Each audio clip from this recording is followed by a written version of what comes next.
A new story about Andrew Mountbatten-Windsor has emerged, and this one sounds so unusual that it immediately caught attention across the royal press. According to a newly resurfaced account, a former insider described a bizarre late-night delivery arranged during one of Andrew's official overseas trips. The claim comes from someone who was there, someone working within British diplomatic circles at the time, and the details have now been repeated in a major new biography of Queen Elizabeth II. What makes the story so intriguing is not only what was delivered, but the suggestion that it became Andrew's top priority while he was supposed to be representing Britain abroad.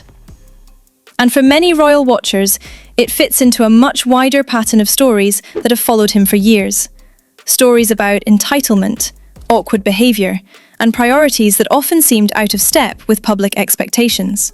Today, we are looking at the leaked account of that strange hotel delivery, the eyewitness who spoke about it, another diplomatic incident that left officials stunned, and why Andrew is once again facing questions over how he behaved when he held one of the most high-profile roles of his royal life. If you enjoy royal news with real detail and no nonsense, stay with me. The story appears in Robert Hardman's new biography, Elizabeth II, In Private, in Public, The Inside Story.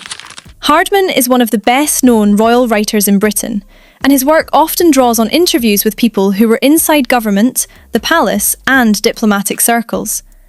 In this case, he refers to the memories of a British diplomat in Moscow, who recalled one of Andrew's trade visits to Russia.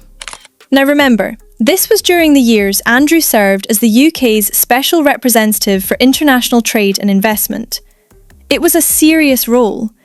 He was expected to build relationships, promote British business, and strengthen ties overseas. But according to this diplomat, something else appeared to be taking centre stage. Hardman wrote that Andrew's top priority seemed to be the acquisition of a particular item. And what was it? A fur hat.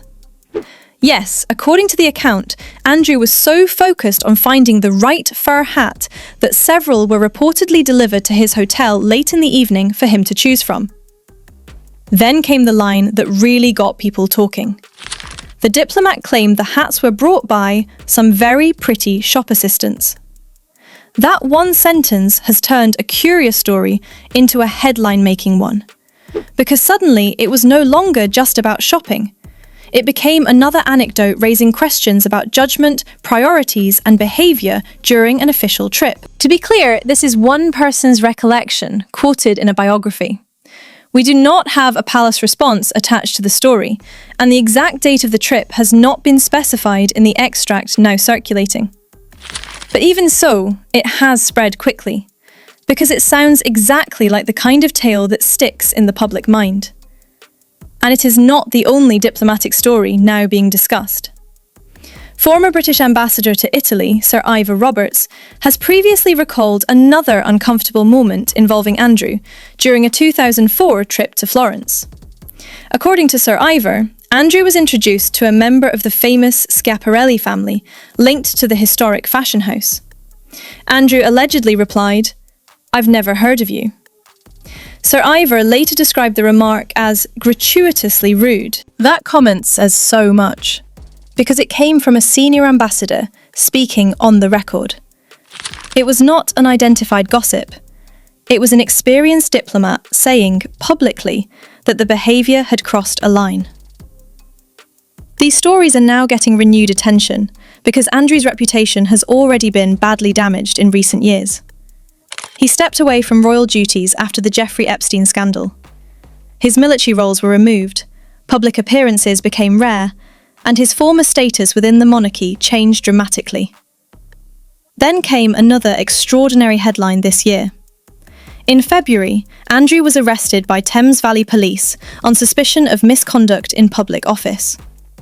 Reports said he spent 11 hours in custody while officers searched his home on the Sandringham Estate. He was later released under investigation. That legal cloud alone would keep any public figure in the news. But alongside it came a very public housing saga. Earlier this year, Andrew was pushed out of Royal Lodge, the 30-room Windsor property he had occupied for years. Royal Lodge had become symbolic of his refusal to step back quietly. He then moved to Wood Farm on the Sandringham Estate in Norfolk, a much smaller and more private residence. But even that may not be the end of it. For a while, he dug in his heels, refusing to leave the temporary residence of Wood Farm for his permanent home, Marsh Farm. Royal author Robert Hardman recently said the property had been wrecked, complaining about what he described as a Peaky Blinders caravan added to the side of the building. He said the house had once looked quite nice and questioned what had been done to it. Hardman then went even further, saying Andrew had to be taken dragging and screaming out of Royal Lodge, and hinting that history could repeat itself with his continued complaining about Marsh Farm. Whether that is dramatic language or genuine insider opinion, it adds to the picture many critics already have of him. And that's why the Moscow story has landed so strongly. On paper, it is a small anecdote about a shopping request in a hotel. But in the wider context of Andrew's life, it becomes another piece of a much larger puzzle. A royal envoy abroad, focused on a personal purchase, to be delivered by beautiful shop attendants no less. A senior ambassador calling him rude. A battle over where he lives. Repeated stories about resistance, status, and privilege. For many, it all feels connected, part of a larger pattern of disturbing behaviour. There was once a time when Andrew had a very different image. He served in the Royal Navy during the Falklands War and was often seen as confident and energetic.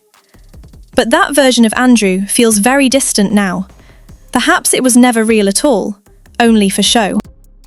Andrew is now laying low in Marsh Farm, but sources say he's fuming. Behind the scenes, he is struggling to accept this new reality. His home has been said to have a terrible smell and a pest problem that he cannot overcome. He's isolated, with no visitors, and his outings are limited and usually covered by the press. With what we know now, we can expect there will be more to come. Today, even an old story about a late-night delivery can dominate headlines because people no longer see it as trivial. They see it as revealing. So what do you think? Was the fur hat story harmless and blown out of proportion? Or does it tell us something real about Andrew Mountbatten-Windsor during those years abroad? Let me know in the comments. Do you think the delivery was odd, or just normal behaviour for someone on business? If you enjoy factual royal coverage with weekly updates, make sure you subscribe before you go. Thanks for watching.